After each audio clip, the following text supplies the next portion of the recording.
মুসা আলাইহিস সালামের পায়ের মধ্যে একবার একটা লাল পিঁপড়া কামড় দিছে। এই সাইজের যে লাল পিঁপড়াগুলো কামড় দিলে খুব আরাম লাগে না? কেমন লাগে? হ্যাঁ, খুব ব্যথা করে, প্রচন্ড ব্যথা করে। তো মুসা আলাইহিস সালামের মেজাজ কি নরম না গরম? খুব তাড়াতাড়ি রেগে যেতেন উনি। এক এক নবীর এক এক অ্যাট্রিবিউটস ছিল। তো মুসা আলাইহিস সালামের পায়ের মধ্যে লাল পোকা, লাল পিঁপড়া কামড় দিছে, প্রচন্ড ব্যথা পাইতেছে আর ডলতেছে আর রেগে গেছে। রেগে তাকায় দেখে এদিকে লাল পিঁপড়ার বাসা, যে পা দিয়ে ডোলে সবগুলোরে মেরে ফেলছে। তো ঘটনাটা ছিল মুসা আলাইহিস সালাম আল্লাহকে জিজ্ঞেস করছিলেন এই ঘটনাটা আল্লাহ কেন ঘটাইছে। আল্লাহকে জিজ্ঞেস করছিলেন, আল্লাহ আযাব যখন কোনো এলাকায় পাঠান তখন তো শুধু জালিমরাই মরে না, ভালো লোকগুলাও তো মারা যায়।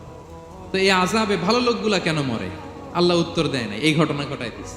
পিঁপড়া যখন কামড় দিছে রেগে সবগুলো মেরে ফেলছে। আল্লাহ বলে, মুসা কামড় দিছিল কয়টা? কয় আল্লাহ একটা। তো ওগুলার মারলা কেন?